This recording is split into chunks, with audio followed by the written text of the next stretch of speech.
श्री शिवाय नमस्तुभ्यम। हर हर महादेव। 6 मार्च दिन सोमवार, बहुत ही शुभ संयोग इस दिन है। इस दिन किए गए उपाय अवश्य ही सफल होते हैं और मनोकामना पूर्ण होती है। आप मनोवांछित फल के लिए उपाय कर सकते हैं।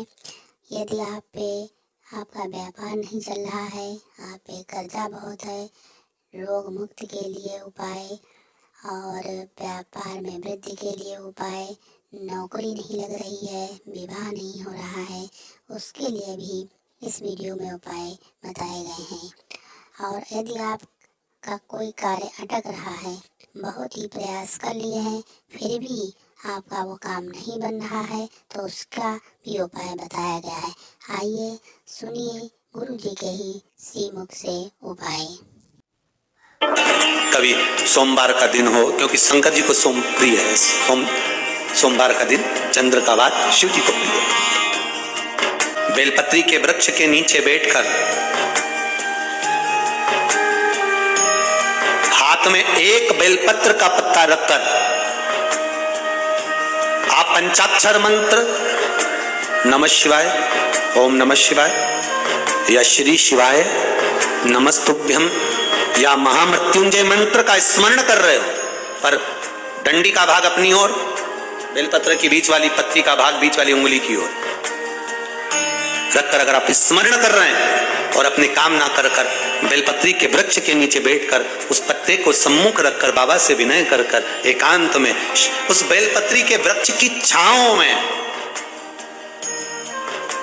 बेलपत्री के वृक्ष की छांव आप कामना कर कर उस पत्ते को शंकर भगवान के ऊपर समर्पित कर रहे हैं, तो ये जान कर रखें कि पार्वती और शिव का मिलन करवा रहे हैं और अपनी मनवांछित फल कामना पूर्ण करवा रहे हैं। क्योंकि शिव और पार्वती का जब मिलन होता है, शंकर पार्वती जब एक दूसरे के सम्मुख में होते हैं, शिव और पार्वती जब एक दूसरे के सामने अपने बच्चों के कारण एक दूसरे के सम्मुख में आते हैं, तो उनके चेहरे पर प्रसन्नता का भाव आ जाता है। फल, मनवांछित फल की कामना आप जिस कामना के लिए कर रहे हैं, विवाह के लिए, नौकरी के लिए, सर्विस के लिए, व्यापार के लिए, रोग मुक्ति के लिए, आप जिस कामना से कर रहे हैं, बस उस कह कभी सोमवार का दिन हो, क्योंकि शंकर जी को सोम प्रिय है। सोमवार का दिन चंद्र का, बहुत ज्यादा गरीब हो, बहुत कंगाल हो, लक्ष्मी नहीं आ रही हो, बहुत तकलीफ में हो, कर्जा बहुत ज्यादा हो, उसको कुछ नहीं करना। सोमवार की सोमवार शाम के समय बेलपत्री के पेड़ के नीचे थोड़ी सी शक्कर या गुड़ डालकर एक दिया रखकर घी की बत्ती लगाकर जलाकर आ जाओ, अपने आप कर्जा चूकना चालू हो जाता है। कर्जा क्यों? माता लक्ष्मी को मां भगवान शिव ने कहा था, लक्ष्मी तेरा विवाह मैं भगवान नारायण के साथ कर रहा हूं, तो नारायण के चरणों में तो रहेगी। और एक बात याद रख, माता पार्वती के नयन अश्रु से प्रकट हुए बेलपत्र के नीचे शाम के समय पर तेरा निवास होगा, तो प्रतिदिन शाम के समय पर बेलपत्र के पेड़ के नीचे बैठकर नारायण की आराधना करेगी। जो तेरे नाम का दिया बेलपत्र के पेड़ के नीचे लगाएगा, उसका घर संपदा से भर जाएगा। महाराज शिव महापुराण तो यहां तक कहती है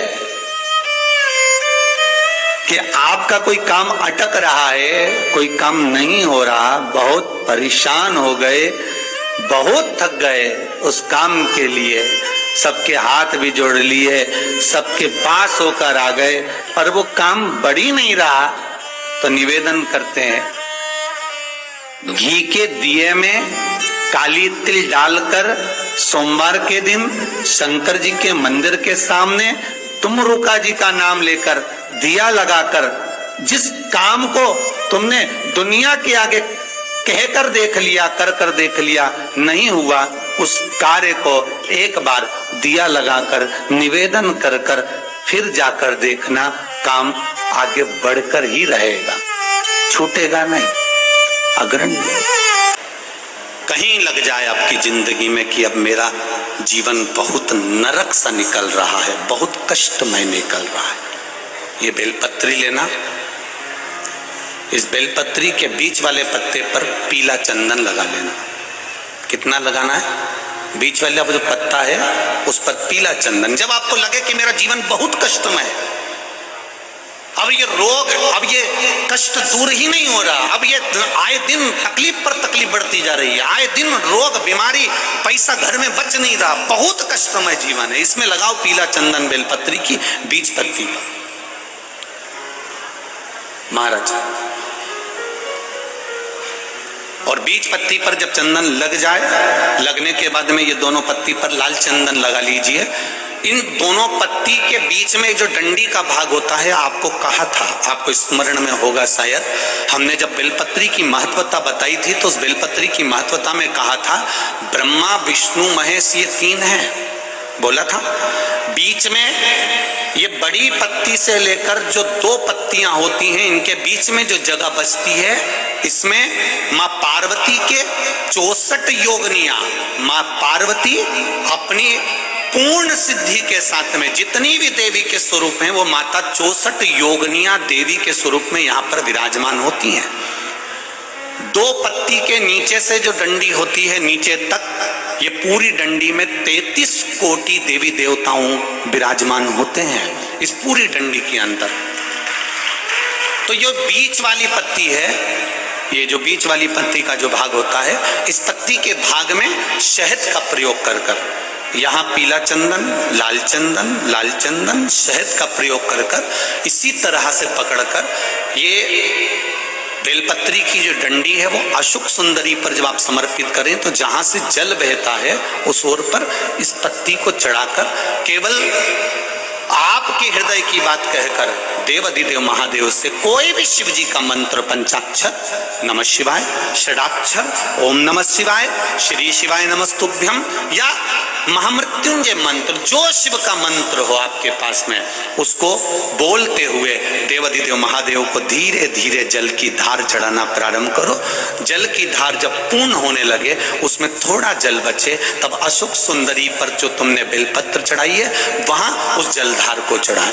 ये प्रयोग आपको केवल सोमवार की अष्टमी पढ़ने पर ही करना है। कौन से दिन करेंगे? जम के बोलिए जरा। सोमवार की अष्टमी पढ़ने पर यह प्रयोग करें और जल चढ़ाकर बाबा से विनती कर कर उसी बेलपत्र को वापस उठाकर कहीं जलाशय में या किसी पेड़ के नीचे विसर्जन कर दें और एक लोटा जल वहां भी चढ़ा दें। बस निवेदन कर कर आ जाइए, मेरा बाबा 3 माह के अंदर हाथ जरूर पकड़ेगा और आपको दलदल से बाहर निकाल देगा। कोई सहज नाम नहीं है तुमरुका जी का। कौन है तुमरुका? जिसका व्याख्यान शिव महापुराण में बारंबार आता है, जिसकी भक्ति की श्रेष्ठता देवऋषि नारद से भी प्रबल मानी गई है। देवऋषि नारद को तो कई बार अभिमान आ गया। एक बार भगवान विष्णु के सामने जाकर कहते हैं कि मेरे बराबर नाम नहीं लेता कोई तुम्हारा। भगवान शंकर के सामने जाकर कहते हैं कि कामदेव को मैंने जीत लिया। ब्रह्मा जी के पास जाकर कहते हैं कि सृष्टि का निराकरण करना आपका काम है, पर मैं सारी सृष्टि का भ्रमण कर लेता हूं एक क्षण में। जो देवऋषि नारद इंद्र के सामने जाकर कहते हैं कि तुम्हें सत्ता का आधिपत्य जताना नहीं आता, आधिपत्य किसे कहते हैं वो जानते नहीं हो आप। वो देवऋषि नारद जिनके भीतर भजन का बल, तब साधना का अहंकार इतना ज्यादा हो गया था कि देवताओं को भी कई बार देवऋषि नारद को नीचा दिखाने के लिए बंदर का मुख लगाना पड़ा था, अहंकार को छोड़ने के लिए। पर उसमें भी प्रबल तुमरुका जी जो शिव महापुराण की कथा कर रहे हैं, उसमें भी प्रबल। इनका नाम मात्र, पहले भी कहा कि तुम्हारे घर के पास में, दुकान के पास में, जहाँ तुम रहते हो, अपने घर के पास जो शिव मंदिर हो, वहाँ एक लोटा जल ले जाकर चढ़ाना प्रारंभ करिए। एक लोटा जल सारी समस्या का हल है। केवल एक लोटा जल। हंसने वाले हंसेंगे, कहने वाले कहेंगे, अपशब्द कहने वाला अपशब्द कहेगा, हंसने वाला हंसेगा, ठाका लगाने वाला ठाका लगाएगा, कहने वाला कहता रहेगा, खाने पीने वाला देता रहेगा। पर अपनी अविरल भक्ति जब हम शंकर के चरणों को समर्पित करते हैं तो ये निश्चित है शिव हमारे मन को सुख हमें प्रदान करता है। वीडियो पसंद आई हो तो लाइक शेयर सब्सक्राइब करिए।